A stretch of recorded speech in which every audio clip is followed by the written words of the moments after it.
I will first go ahead and introduce myself. I am Sean Levson. I am the chair of the National Association of District Export Councils, and I am a certified global business professional. I would like to welcome you all to joining today for our webinar, Using Trade Credentials to Gain a Competitive Advantage, where we're going to talk about the Cgbp credential and how you might put it to use. You will be on mute for the duration of the webinar. So if you have any questions, please go ahead and put those in the Q&A, and we will make sure that we get those answered as quickly and as efficiently as we can. Thank you again for joining today, and I will go ahead and turn it over to Jackie for a few comments. Excellent. Well, thank you very much. It's our pleasure to connect with you all today. And I'd like to extend upon Sean's welcome and share a welcome from Nazbyte International. As we take a look at the topic of today's session, as Sean said, we're going to take a look at the Cgbp credential and how it can be used to better position yourself individually, professionally, in the trade community, or it can be also used as a competitive advantage within your company to take a look at developing talent within your organization.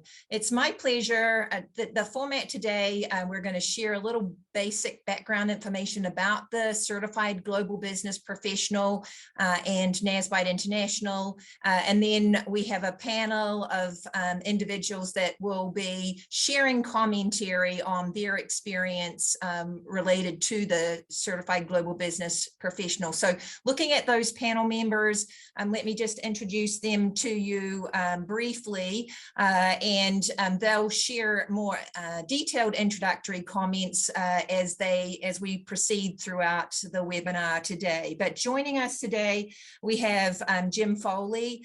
Jim is a holder of the Certified Global Business Professional Credential.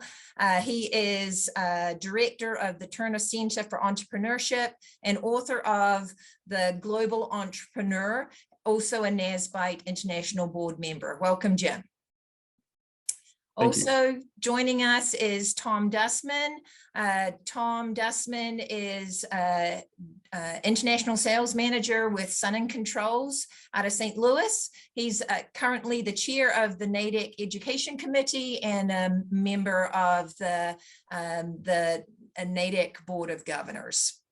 Also, Sean's joining us as a panel member today, and so welcome, Sean, and we'll have an opportunity to meet him. Sean also, outside of his responsibilities as chair of the National District Export Council, provides executive leadership to UPS as far as their international growth and education activities. And then our final panel member is Mariah Carna, and Mariah is an international trade specialist with the Ohio SBDC. She's a Nazbyte board member and a young career professional that has recently secured the Certified Global Business Professional credential. All right, so as we take a look today at a little introduction, starting out to take a look at who is I guess a little bit of, housekeeping here as far as the Q&A portion for this webinar. There is an opportunity to direct questions that you might have through the Q&A chat feature. So if you would add your questions as they might come up to that chat box, then we'll take a look at addressing those questions towards the end of the presentation. So as we move forward, just a little bit of background information about Nazbyte International. Nazbyte International is a professional association that was chartered about 30 years ago with a focus to advance global business practice, education, and training. And so we have a mission similar to that of NADEC from an educational perspective that is focused on international trade and better positioning US companies for to be competitive in that environment. Nazbyte has a variety of different members, but the function of what we do is to provide an opportunity to bring together educators, trade assistance providers, trade service providers, those that are engaged in training from an international trade perspective, as well as business practitioners that are all interested in global business.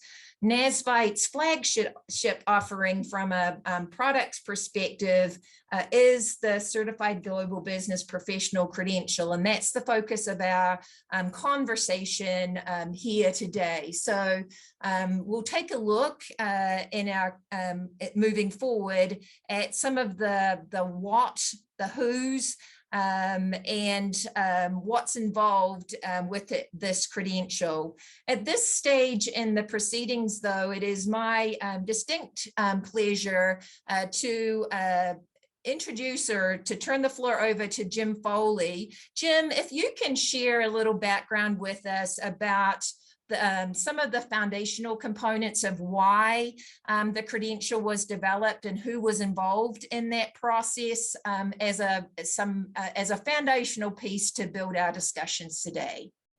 Sure. Thanks, Jackie, and good to be with you all. I'm a member of the Illinois DEC as well, and I'm glad to see some members from the Illinois DEC joining us today, as well as some Cgbp. So you're coming back to learn even more. It's kind of ironic to be presenting to DEC members across the country. It brings us full circle because, as you'll learn, the DEC members played a pivotal role in the creation of the Certified Global Business Professional, and I'll explain that in a second. I want to start by taking you back. I mean, if you're on your DEC, you were selected because of the knowledge and the expertise and the experience that you have in doing international trade. But go back to when you didn't know how to do international trade. How did you learn Incoterms? How did you learn what the importance of a letter of credit or collections were? How did you learn resources such as Gold Key? You might have just learned it kind of on the streets, right? I know that was my experience. I came from the computer industry in Europe, and as an example, I was really bad at selecting foreign markets. I didn't have a systematic way to do it. I didn't use data. I thought the way you do it is through your gut, and that was really wrong. I didn't start selling into Germany for over 2 years, and yet in 6 months it became our #1 market. And I never told my boss that was my mistake because I was afraid he'd say, well, why didn't you get that faster, Foley, instead of waiting 2 years? But that kind of situation is a lot about professional qualifications. And so I first want to just clarify some terminology, because there's a lot of confusion about what a certification, a professional qualification is. First of all, it's not a licensure. As you know, in international trade, there's only one license, and that's a customs broker. In order to do the business of customs brokerage, you have to be a licensed customs broker. You have to take the exam, pass it, and also pass other criteria. You can't be a certified pharmacy tech without passing an exam. That's a licensure again. Licensures have a legal component to them, and they tend to be mostly about protecting the public good. A certification, on the other hand, is voluntary. You choose to be certified under the Society of Human Resource Management. So your HR professionals in your company, they choose to be SHRM certified. Your financial planner chooses to be certified. Even, I found out during this process, archivists have a professional qualification, and they choose to be certified so they can put up their hand and say, I know what it takes to be a professional archivist. I also want to clarify that this is a professional qualification is not a training program. Training programs are independent of a professional qualification. Not only are they independent, but the CGBP was developed under the guidelines of ISO, as in ISO 9000, ISO standard 17024, which explicitly states the path to a professional qualification must be independent of any training. So if you see a training program that says at the end of this training program, we are going to award you this certification, that's actually kind of a, I don't want to say faux certification, but let's just say it's not the same as a proper 17024 ISO certification, where literally in the case of the CGBP, there is no path to the qualification except the exam, passing the exam, and then having either 2 years of college or 2 years of trade experience. So I wanted to start with that, just to kind of lay the base for that. So I guess, why did the industry see a need for a professional qualification in international trade? I mean, go back to SHRM. Aren't you glad that your HR professionals know what it takes to be an HR professional? And therefore they said, I will sit for an exam that evidence that I do have those skills. Your financial planner. Think about professionals where those industries have said, we want to set a standard that establishes sort of the minimum level of practice in that industry. And therefore, if someone wants to say that they meet those qualifications, then they go through the process of sitting for the exam and attaining that qualification. We didn't have such a thing in international trade. So this was started in the early 2000s. It took a 5-year process to create the credential. In the early 2000s, there was no, and there still is not in the United States, except for the CGBP, no 17024 aligned professional qualification in international trade other than the CGBP. And the problem is, without a standard out there, you as a professional, through your career journey, don't have a standard by which you know what you need to know, right? The benefit of this whole process is now there is a standard. Even if you don't go for the CGBP, at the very least, download the standard of the trade of certified global business professional, because it's your journey, your learning journey. You should identify topics that you don't understand and then look for webinars, look for training programs. Go to the Trade Passport website, where Nazbyte has curated over 50 webinars, all related to the CGBP, all available on demand, and the first 20 are free. My point is that now we have that standard, and that standard raises the level of practice. I, for one, was a sales and marketing guy. I did not really get Incoterms the way I should have. And because of that, a customer all of a sudden calls me up and their equipment had been delivered without paying. That was my bad, because I used the wrong Incoterm. So I think when you, in the big picture, what the CGBP does is it ensures that you recognize the opportunities. Okay, how I increase sales, but when you increase opportunities, that increases risks. So it also means acknowledging risks and mitigating those. I would say there's another big part of it. Besides understanding opportunities and recognizing risks and how to mitigate, it's understanding resources. So the US government was obviously a key partner in this whole process. Primarily the commercial service, but commerce itself was involved. International Trade Administration. So was SBA, so was EXIM, so was OPIC at the time. But those resources are also a critical part of the credential.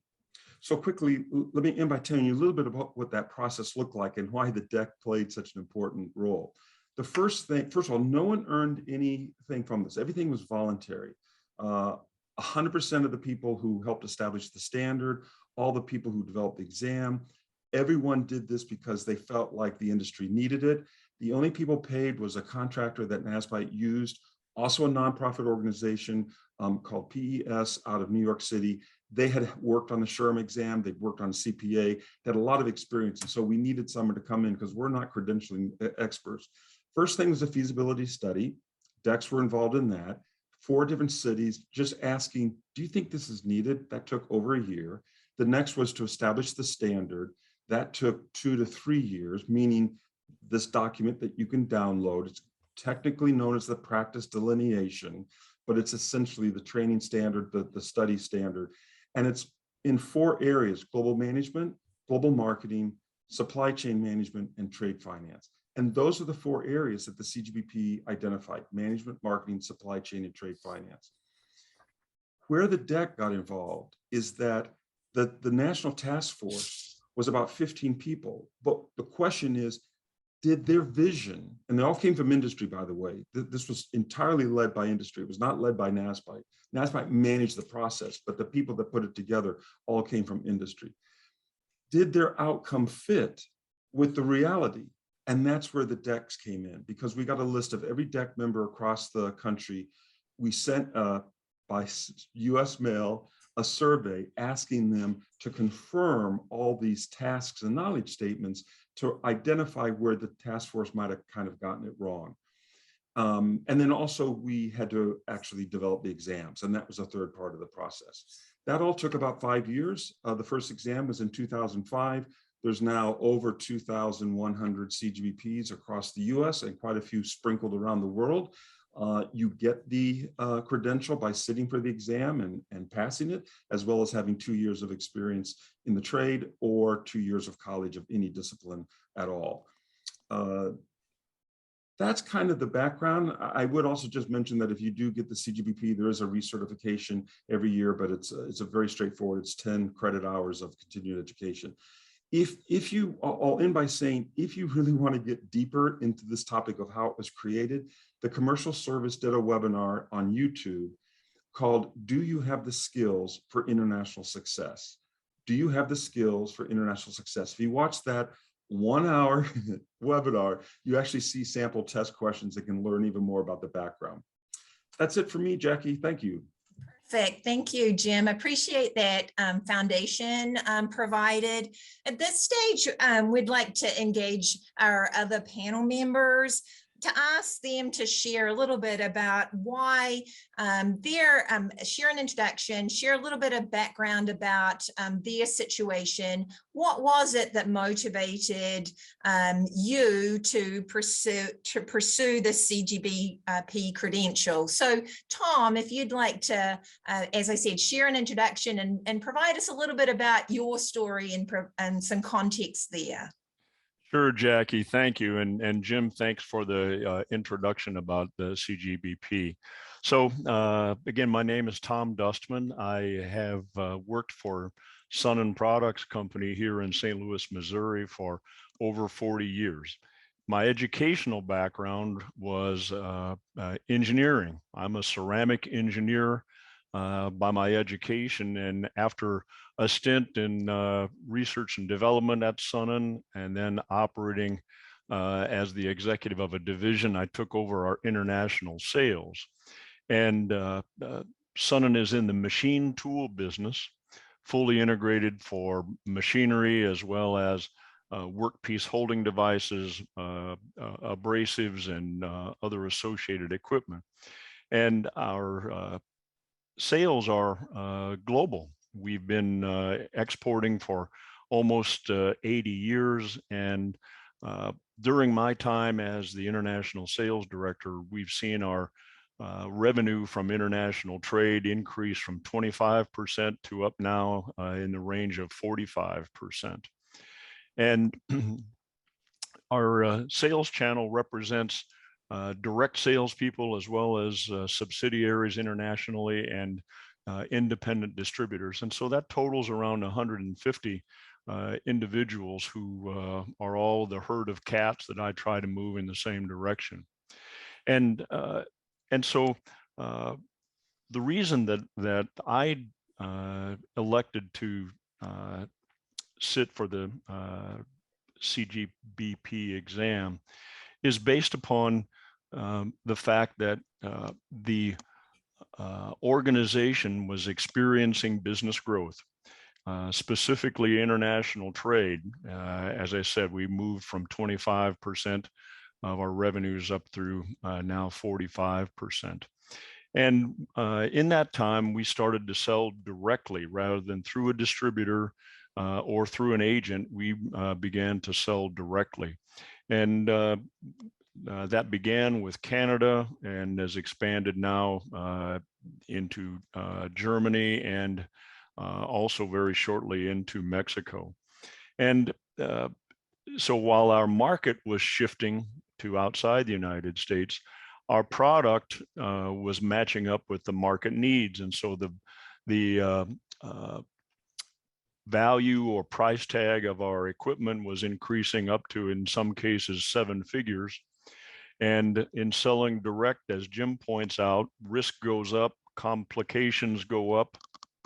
And as a result, I needed to indicate to the market and indicate to my boss, the president of the company, that I had the skills necessary to maintain the level of business that we needed. And so it was for those primary purposes that I sat for the exam. And then secondarily, it was to model some behavior for others within the organization. And I'll talk about that a little later on in the program. Thank you, Tom. I appreciate that perspective. Sean, if you'd like to share a little introduction and also a little bit about context for you, kind of where were you in your career? What were the motivations that led you to make the choice to pursue the Certified Global Business Professional credential? My background's probably a little different when it comes to the CGBP, in that I started teaching at Austin Community College, a program, it's an international program, which is based on the 4 tenets of the CGBP to prepare our international students for the exam. I started doing that in like 2008. And then in 2010, I spoke at the National Conference for Nazbyte in Austin when it happened to be traveling through that year, and decided that I wanted to get more engaged with the organization. So I did go ahead and sit for the exam and became a CGBP. I've been promoting the credential since then because I think it has a lot of validity for people in different stages of their career. For example, with my students, they don't have a strong background and experience with international business at that point, but certainly now, if they have that credential, they can go to a potential employer and say, look, I do have a background in this. And if you've looked in the Q&A, I will note that David Cole asks about international education. Why do we still have international business education as opposed to business education? Pet peeve of mine as well.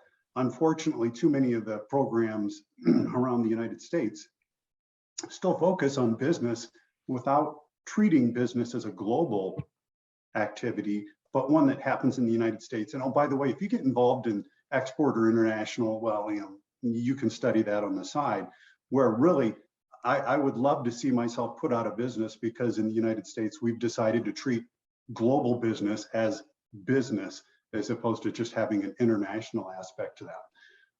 But having that credential allows students or newly graduated students to have more of an international focus, even if they're coming from a school that doesn't have an international business degree, as some might.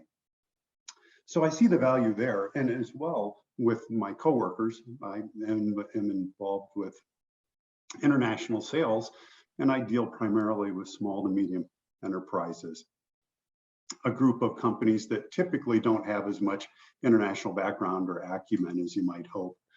And I've suggested to my sales team that they go out and take the exam and help build that international credibility, so that when they're out talking to those others, much like Tom said, both internally and externally, they can say, I do have a background in this. Because even in a lot of cases, you can get centrally focused.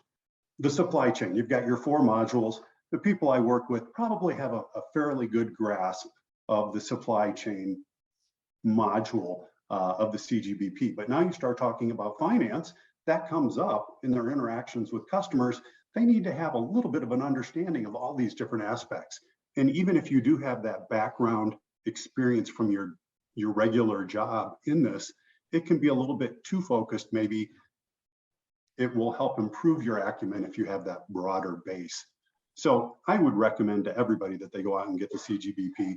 Of course, having done it yet, I won't validate my own decisions, but it's been wonderful for me for the past 13 or so years, and I'd recommend it to others as well. Thank you. Perfect. And then sharing an introduction of our third panel member, Mariah Carna. Mariah has a little bit different background coming into stage in her career that she was in when she looked to pursue the credential. So Mariah, tell us a little bit about your background. Of course, thank you. So good morning and good afternoon. I am an international trade specialist at the Ohio SBDC Export Assistance Network, where I get to help consult companies in 13 counties in Northeast Ohio. And I actually took the Certified Global Business Professional exam my senior year of college in 2017. So I wanted a way to differentiate myself from my peers when searching for jobs and entering the workforce.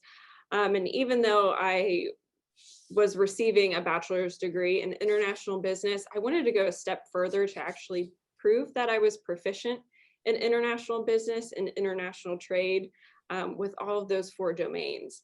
So I felt that it was extremely beneficial for me to have that basic foundation when going out for jobs to show future employers that, hey, I did go that extra step and I do have these proficiencies in all 4 domains. Perfect. Thank you, Mariah.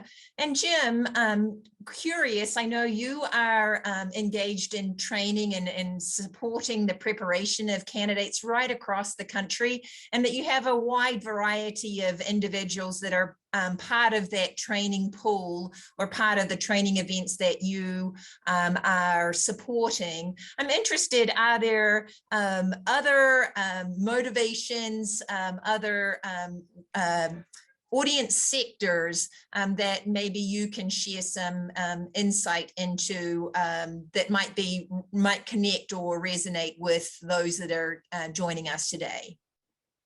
I think we've captured a lot of that with what Tom started with, meaning something was happening internally with their company that really made them realize they needed to up their game, both for themselves and for others in the company. I know that we had someone that you remember, Jackie, in training that we did, where we asked, why did you want to do the training? And he confessed that he had recently lost a lot of money on a deal in Vietnam, strictly because he didn't understand payment methods. And it was very unfortunate that it had happened, but that kind of crisis brought him to the training. I think Mariah makes a great point that you sometimes see students doing it in order to be a differentiator. It may not be that the employer recognizes the CGBP yet, but at least when they see it on the resume, they're like, can you tell me more? What's this thing called the CGBP? And then I would say you also get some aspirational candidates. I've known folks who really are intrigued. They maybe were more on the international studies side, sort of the political relations, and want to kind of move into something. I know one person who wanted to move into compliance. He started with the CGBP, and that kind of got him interested. So he kind of used it as a way, as a stepping stone for his own career. Those would be kind of the main groups that I see in my own interactions, Jackie. Perfect. Well, thank you so much for providing those variety of motivations that have led to pursuit of the CGBP credential. Sean, you touched on this a little bit about value. Can you share or elaborate on that a little bit more for each of the panel members interested in taking a look at value from a personal or a professional development component, as well as in an expanded focus to take a look at potential value to the organization that you are affiliated with? Well, now you're asking me to really be a salesman if you're asking me to put a value on it. But that's difficult to do. But depending on the situation, and I suppose the others have said this as well, for our case, as far as someone that's outwardly representing a company, certainly have that credential helps build that credibility. Like I said, we deal with a lot of companies that have made a lot of mistakes and have lost a lot of money because of errors they've made with international trade. You bring up, the Incoterms, the harmonized codes. I could tell you stories of millions and millions of dollars in loss on what really are pretty simple errors that companies have made when it comes to international business. So it's hard to say, exactly what is that value, but I think if nothing else, you could go back to your company or the people that you're working with and say, I've made a valid attempt. Because as Jim said at the beginning, there aren't credentials out there that say this person is an expert in international business. And this is as close as we get for a broad approach when it comes to international business. I mean, there are those that are very specific based on what industry sector you might be in, but this is the one thing that can be used to show potential employers, customers, clients, the people you work with, that you have a fairly broad, solid grasp of international trade. Perfect. Thank you, Sean. Mariah, from your perspectives, when you take a look at value, elaborate a little bit more on your situation, or even the engagement that you have with other small and medium-sized companies, and the counseling role that you play with the Small Business Development Center. Of course. So I think the value for me personally is the professional development aspect of it, as well as the continuing education. And I feel like those who work in international trade can all agree that things constantly change. And so having that continuing education to learn about those new regulations, policies, or even sanctions, or what's going on with the supply chain is extremely beneficial for you to know, and to also take back to your organizations, or on my side for consulting companies. And I think on the value to the organization, it comes into having employees with that strong foundation that are also dedicated to learning, because there are continuing education required for the CGBP. So to have somebody dedicated to learning, and also the ability to network with others in the same industry to learn from them, I found that extremely beneficial too, to learn and grow together. Perfect. And then Tom, if you'd like to share your perspectives. Sure, Jackie. In industry and in business, many times there are absolutes. Either you are successful or you're not. And success for most businesses are represented, at least as a significant factor, is financial success. And so in order to develop business and to capture orders, many times a key factor is assuring your prospect that you are a reliable, professional organization. And not only do your products perform in the way they are, your operation, your business performs as well. And so I think certainly in the absolute of either success or not, that's critical. And the CGBP has really helped in that regard for me. And it is support to the organization, the sales organization here at Sun & Products Company, because again, we find application engineers who are preparing very complex quotations for 7 figures. And when someone says, well, I want the machinery delivered with Incoterms 2020 of BAP, what does that mean? Or what if I need to shift out of X works? What Incoterm do I use? And those are just some examples that are very, very basic. But again, I would say it's really the assurance towards customers that you know what you're talking about and your organization is very professional.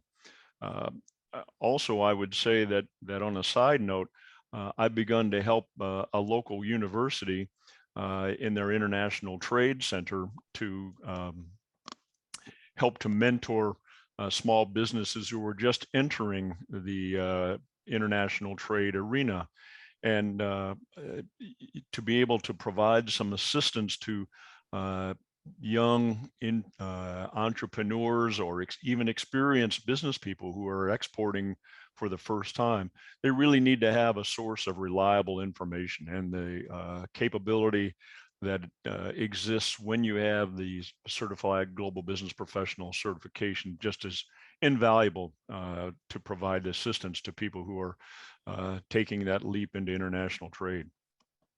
Perfect. Thank you so much. And then final question for the panel, and we'll allow some time. We want to share some resources that are available to you if you are interested in pursuing the CGBP credential. But before we get to that point, I'm interested in engaging our panel members into taking a look at recommendations that you have to share. I know we've kind of sprinkled those throughout remarks that have been shared to this point in time. But if you were, Mariah, starting with you, recommendations that you might have for other folks that are interested in pursuing the CGBP credential, if there is an endorsement of yes, it is worthwhile, what might be some next steps that they might take? Yeah, of course. I think whether you have or you're wanting to gain a foundation in international trade, or whether you already have a strong foundation, I think pursuing the CGBP is a really good option for professional development. And if you're looking for jobs, so if you're early on in your career, I extremely recommend gaining the CGBP credential. Just to stand out in the workforce, you get to stand out amongst potential coworkers, and you also get to learn really important international topics and gain that foundation in all 4 domains. And if you already have a foundation, I think it's a great way to prove your knowledge and become a part of an organization within such a niche industry.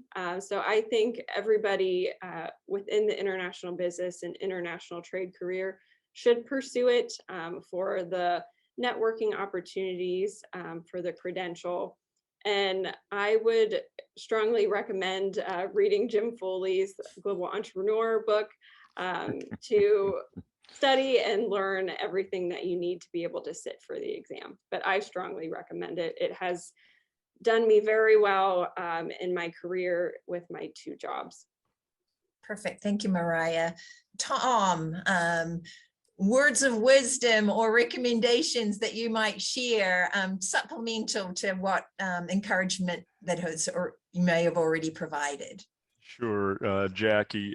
Again, I think having this credential is an indication to not only your employer, but to your customers that you have not only the knowledge and the skills, but you are at a level where you can perform in the profession that you have chosen, and whether that's international business or logistics, whatever it might be, that you have the capability to perform very well. It certainly shows again that if you have a desire to be successful in your role, definitely of value. If you are a student who is just coming into industry or academia, again, it has the capability to show your future employer that you have some talent that would assist in the development of their business model. I'd also tell you that here at Sun & Products Company, I wanted to take the exam and obtain the certification credential to model behavior, not only for our international trade specialists who help us sort of behind the curtain with details related to obtaining a letter of credit or just overall export documentation, that we now have adopted a preferential agreement with candidates who might aspire to a position. You can attain that position in our preferred method of obtaining the CGBP. So it really helps us in our overall global business effort, and related to all levels in an organization, whether you're an application engineer to have a working knowledge of international business when you're quoting a 7-figure deal, or whether you're a customer service representative who just obtains a question about something related to international trade or logistics.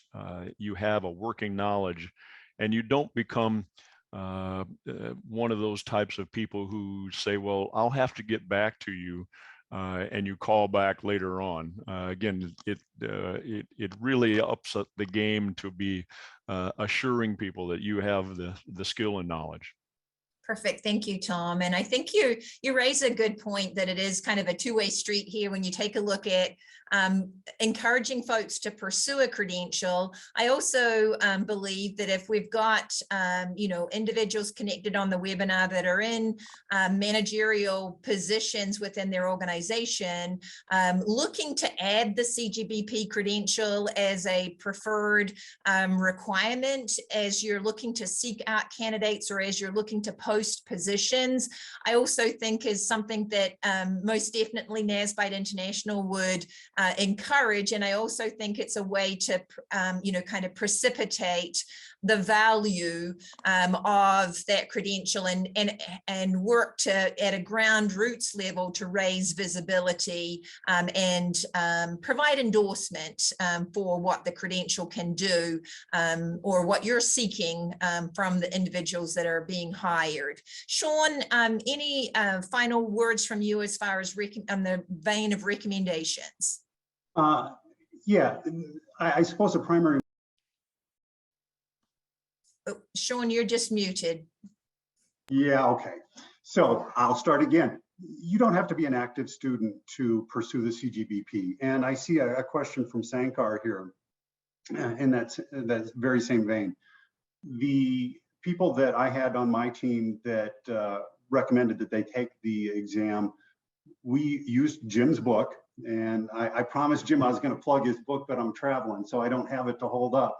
But that's a good place to start. And on the website, you're also going to see the criteria for the exam, the areas of study and the like. So you can use that as well as a guideline as to some of the material that you might need to know. And if you go, I don't even know what that is, that might be grounds to do a little bit of research. But there's plenty of material out there.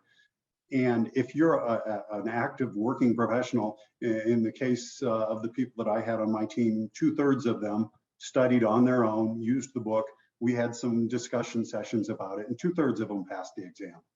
So it is possible to do, even though you're not enrolled in a college program somewhere. And hopefully that's where the experiences you've had to this point really come and bring you some value, because it'll carry you through some of the sections of the exam. Perfect. And then this point, Jim, I'll come and catch you in a little bit to see if you've got any final recommendations, but there's a good transition point here, I believe, building off the question that that Sangar did place to take a look at. I'm an experienced professional in global trade. What options are there for self-study or looking to prep for the CGBP?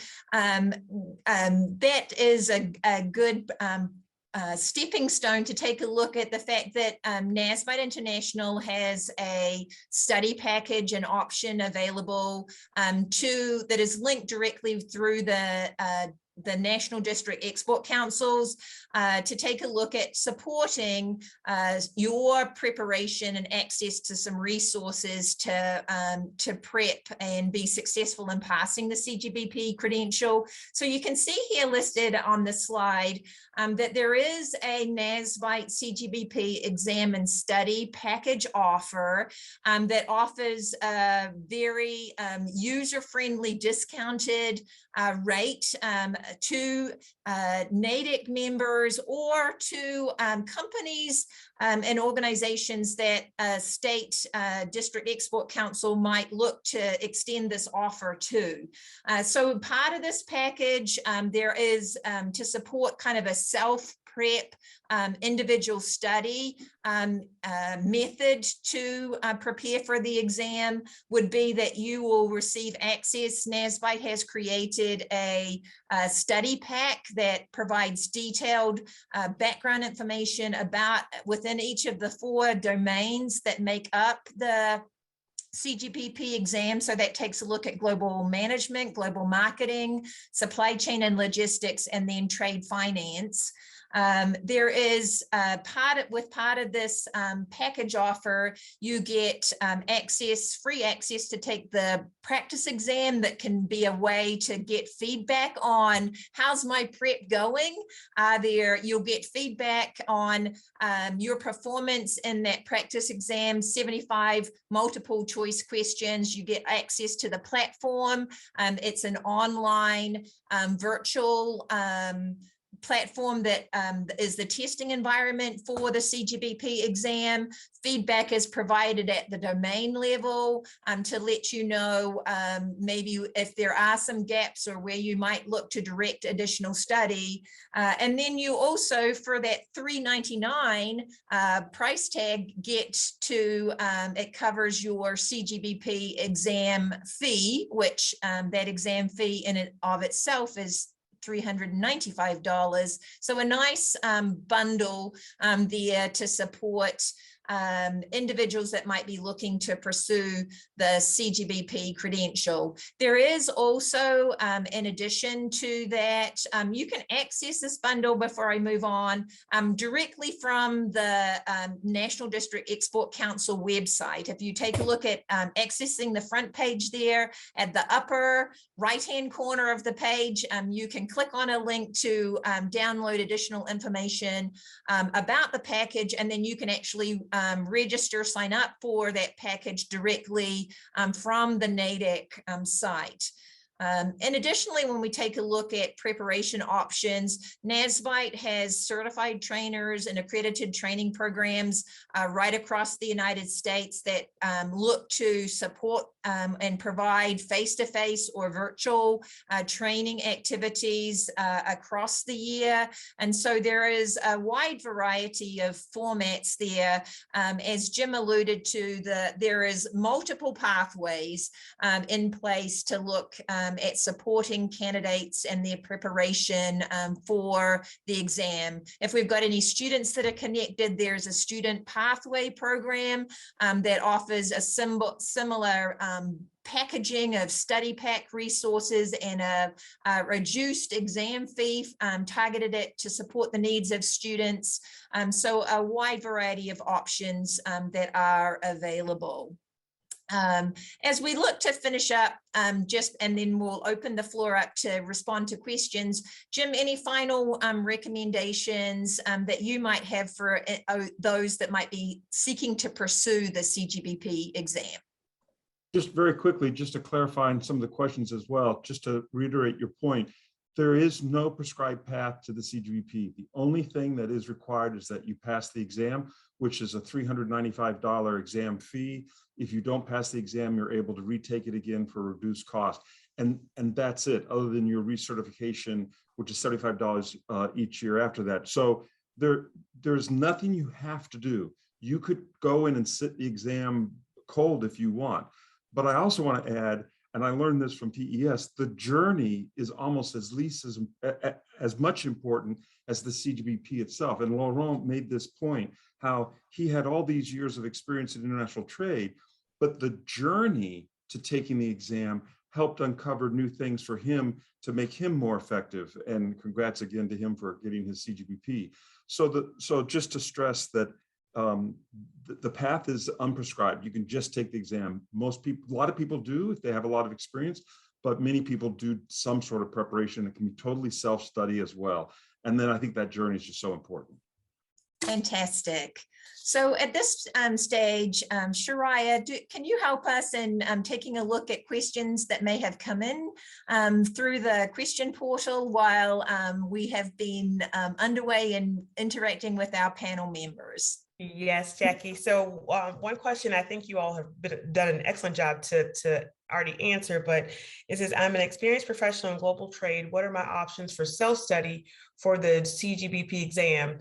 Any prescribed textbooks or study materials? That came in through the chat. Certainly. So I think as Jim kind of highlighted there are multiple options. As a suggested point of contact, the Nazbyte website has a link for the Certified Global Business Professional, and then a listing of the resources that are available, whether that be published text that might be recommended, or the study pack that is available for purchase, or training events that are offered. There is a training calendar that we try to post upcoming events that are being offered across the country. So a wide variety of resources there that you can take a look at. There is also a link on the Nazbyte website to take a look at certified trainers and accredited training programs and where they are located. And then you have an option there that based upon your location, you might look out to make contact with a certified trainer or one of those accredited training programs to see if there are events that they have planned or that can support your preparation. So Jackie, another question. One part was dealing with the cost of the program, which I think you all already answered. The second part was the time to complete the program. So certainly, and I'll let Jim, please feel free to jump in here at any point in time, but there really is no prescribed time to complete your preparation.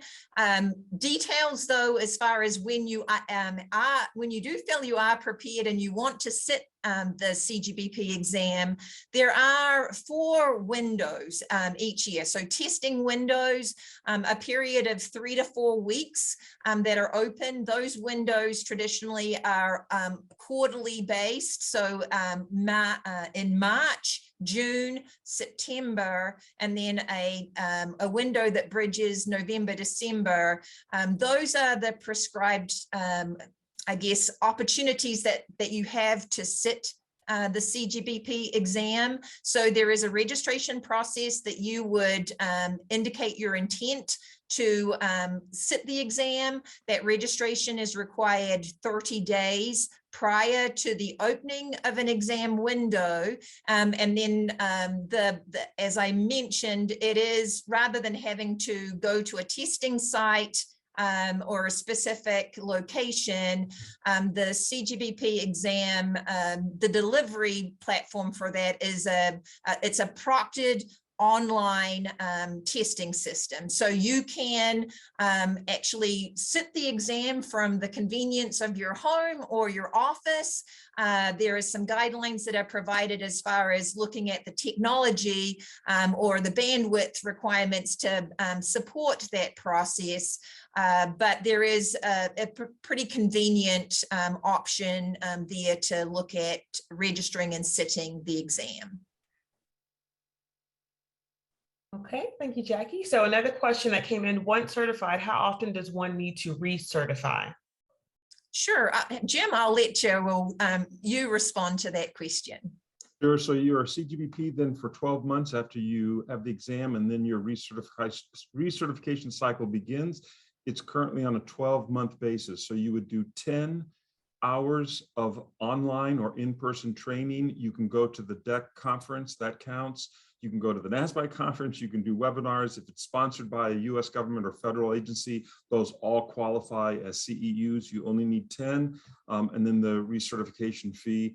I will say we're doing a study right now and benchmarking other credentials, and it does appear that a 3-year cycle tends to be more the norm. So if in a year or 2 you hear that we've moved to a 3-year, that's the reason, but currently it's on a 1-year cycle. Perfect, thank you, Jim. So another question, how is the exam administered? Is it online or in person? Can it be taken on my own time, or are there set dates in advance for taking the exam? Yeah, so I think we touched on that. So there is the convenience that it is an online system within the windows that those test windows. You have the ability to register. Nazbyte works with a couple of vendors to support that process, but through that registration process, within that 3-week window, you have an opportunity to identify the date and the testing time that is a good fit for your schedule. You have 3 hours available to you to complete the exam once you launch it via your computer. The format of the exam, just a little bit of background, it is actually 165 multiple choice questions. 150 of those questions are testable questions, or that would count towards your pass or fail status in passing the exam. There are 15 questions that are pre-test questions or pilot test questions that Nazbyte is just looking to get statistical feedback on as they look to make modifications and changes to the exam over time. And there was a question, I think, Sean and Tom, for the two of you all, but I think you all answered it already.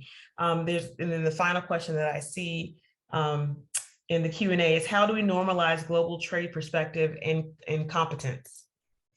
Ooh, that's a good one. I'm going to throw that out to our panel members for your input. And that'll take us into the second hour of our presentation today. Oh. And really, I think that really comes down to those of us that are practitioners of international business, those that are promoters of international business, is just to get the word out there. In the United States, we've got a huge market, 330 million people. It's been too easy for a lot of companies to not go international.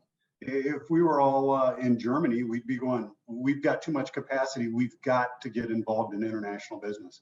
And because of that, I think that as Americans, we found ourselves at somewhat of a disadvantage in that we're used to working that fantastic 330 million people market. But once you go out of that, we're not quite as adept as we might be. I've had a lot of customers that I've dealt with that have said, I've got plenty of expansion left to do in the United States before I start thinking about international.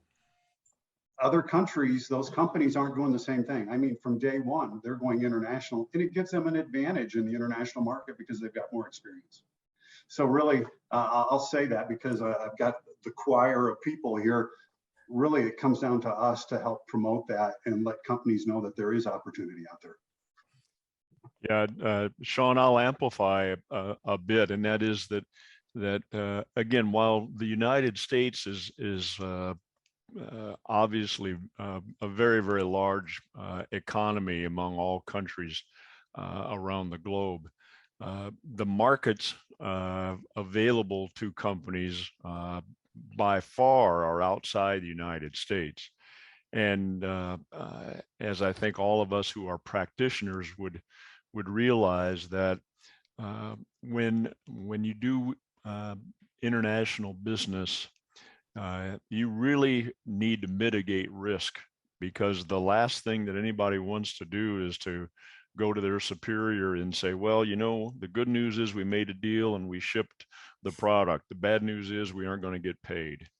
And obviously, making sure you get paid is a key element. But there are so many factors in today's business climate that are not only financial in implications, but related to working with a freight forwarder and making sure that those conversations go in the proper direction and that terms are understood just with the assistance of a freight forwarder, or working with your international sales partner, whether that's a representative or a distributor. Many times they may be accustomed to smaller dollar value product sales, but again, our emphasis is going after some big deals, and it takes much more assurance and professionalism to know about things in a contract. We see contracts that are sometimes 30, 40, 50 pages of detail that you just can't throw over the wall to an attorney or to an accountant. There are too many factors involved. And so you really need to scrutinize and be prepared for those types of requirements in business today.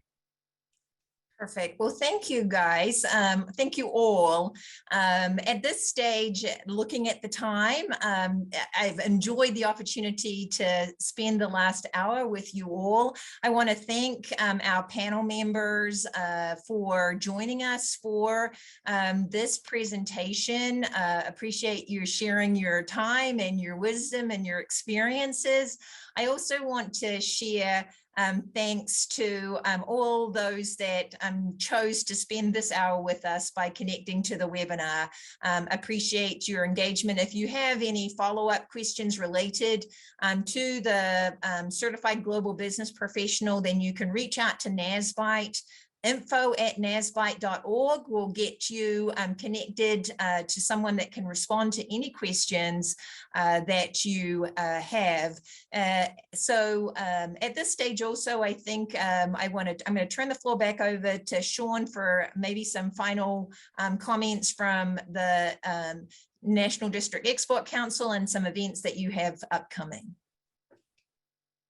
Well, I guess the screen is already showing that we have our annual export conference coming up May 19th and 20th in Washington. Again, if you go to usaexporter.org, you can get more information. We'd love to see you there. It's our first in-person event in several years, so we're all eager to get back together and see each other and network and learn more about international business. Nazbyte and the NADEC really dovetail together with the services that we provide and the goals that we hold in common. Get involved in both and use the CGBP as a method to show that you are a global business professional. With that, I see that we're 1 minute over, so I'm not going to belabor that anymore. But again, CGBP, CGBP, CGBP. There we go. Fantastic. Thanks. Thank you all. Thank you, Jim, Mariah, Sean, and Tom. And thank you, Shariah and Heidi for hosting us today.